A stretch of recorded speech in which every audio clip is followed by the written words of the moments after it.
I have done a lot of research on the United States, trying to find anything unique, quirky, whatever. There's tons of blogs out there.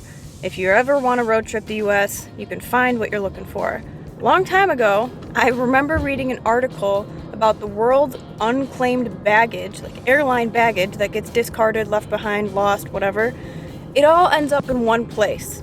I couldn't have told you where that place was, but I do recall reading about it. We just happened to drive right past it. In Scottsboro, Alabama, there is a store called Unclaimed Baggage, and it's exactly as it sounds. It was never interesting enough to go out of our way to come see it, but to just stumble upon it, It's like an urban legend.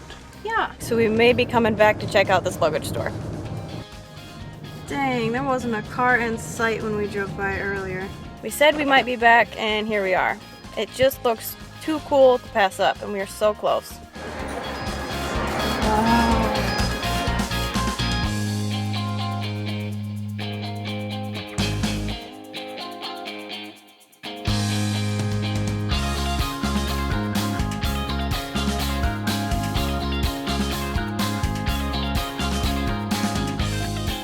Nathan and I love to go shopping at thrift stores. This place is a dream. It's hard to imagine that all of this was in somebody's luggage at one point in time. All of it. Although some stuff is very cheap, like the sleeping bag, this is $100 brand new. Some of the stuff is not.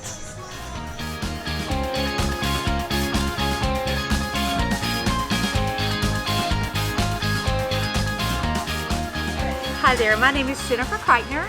I'm the Senior Director of Retail here at Unclaimed Baggage Center. Unclaimed Baggage has been here since 1970. We actually celebrated our 50th anniversary last year.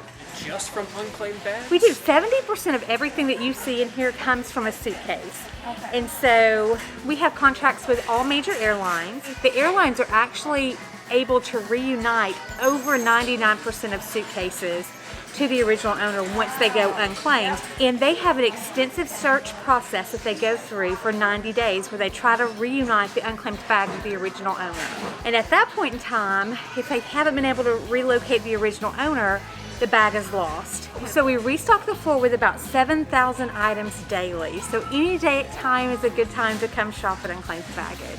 We kind of joke that we're sustainability before sustainability was cool. Yeah. When we started, as I mentioned, in 1970, we wanted to keep things out of landfills, and we wanted to give things a second life and a fresh purpose. And so we offer great deals on everyday items and just wow items like fine jewelry or high-end electronics. But a third of everything that we receive, we actually donate. We're the single source eyewear provider for Lions Club International. And so they take these eyeglasses and distribute them to folks in need in third world countries the world over. And so we're so grateful to get to be a part of such a remarkable charity. And there are many others that I could talk about, but that's one of my favorite parts of what we do at Unclaimed Baggage and our foundation is called Reclaimed for Good. One question that you ask is, does everything come from Unclaimed Baggage or from a suitcase? And 70% of it does, but the other 30% is something we call unclaimed cargo. So you might see 3 or 4 of the same blouse, or maybe 2 or 3 of the same book. And unclaimed cargo are business-to-business shipments. Businesses have insurance on their property, and so when they go lost and unclaimed, we're able to acquire those as well. There are lots of cool things on the walls throughout the store that are on display. Toggle is there from the Jim Henson movie, The Labyrinth. And some people come just to Unclaimed Baggage to see the actual Jim Henson puppet from that movie, so he's pretty cool. But there are other really cool things on display, like a life-size paper-mache Tinkerbell. She really did come through Unclaimed Baggage. Don't know who was traveling with her, but she made it. So some of the things like the paper-mache Tinkerbell or the big giant longboard, how are those packaged? So unclaimed cargo. Oh, so that's all, the bigger stuff comes through cargo. The bigger stuff comes through cargo. Okay. And so the McDonald's arches are up there too.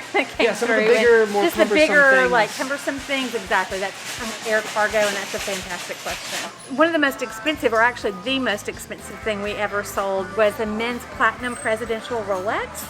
Wow. We sold it for $32,000 to a gentleman in Chattanooga who collects Rolex watches. He shops with us about once a month. But it retailed for $64,000. Right now, the most expensive thing we have in the store is about a $21,000 14 karat ruby ring.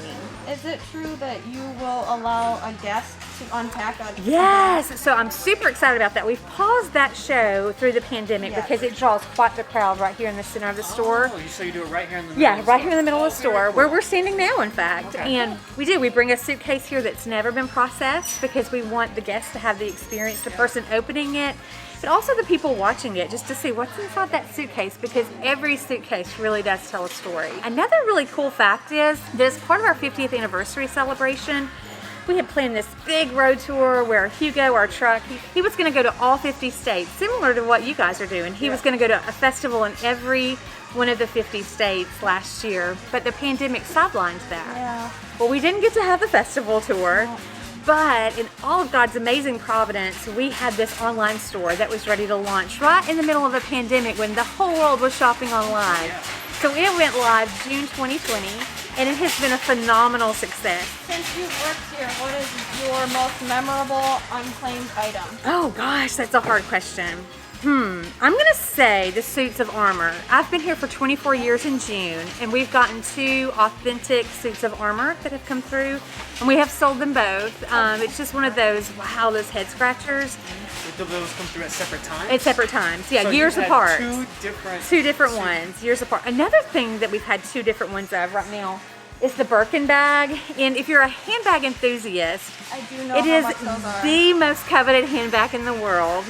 And it probably retails for about $20,000. You have to be on a waiting list to have one.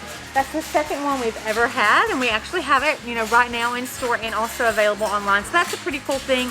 We've also gotten shrunken heads, Egyptian artifacts, a violin by a Stradivarius student. What? Yes, it's crazy, crazy. You just truly never know what you're gonna find. Not sure how today started out with exploring a cave and then getting a full-on interview with Jennifer. Jennifer just gave us this tour. She came right up and says, please let me show you around. She's definitely done this before. And she just said she's gonna treat us to lunch. This place is amazing. If you like thrift store shopping, this place is the place to go.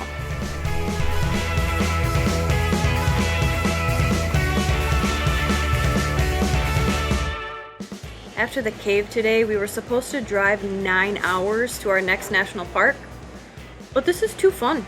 It's way too hard to pass up, so we're gonna enjoy every second here, and then we may or may not still drive 8 or 9 hours. We're gonna camp at the most exclusive Walmart that we could find near the national park. So if we show up at 11 p.m., then whatever. We'll just climb in the back and go to sleep. I got a plug. Papa's over there. Thank you. No, she's got your drinks. Wow, perfect. Just want to reiterate again where we are. We're essentially at a thrift store that has one of the greatest and cutest cafes we've ever been to. Pulled pork sandwich, look at that club, and Starbucks coffee. Might as well make it the day here. How's yours look? It looks amazing. Supposed to be award winning. The bun looks good.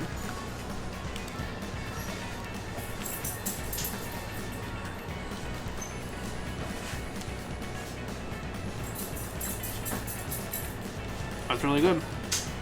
Also, this is not just someone's stuff that they didn't want. I know it was lost in luggage and they maybe didn't work as hard as they could have to get it back, but somebody traveled with this stuff. It's not just donated because they didn't want it anymore. Somebody wanted this stuff and lost it, and now it's here.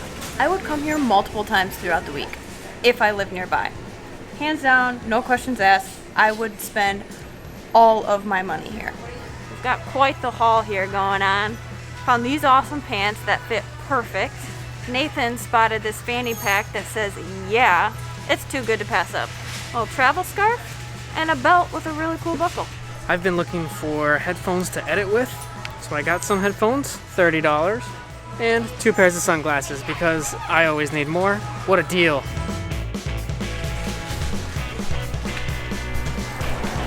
Oh, we need to walk past the sign.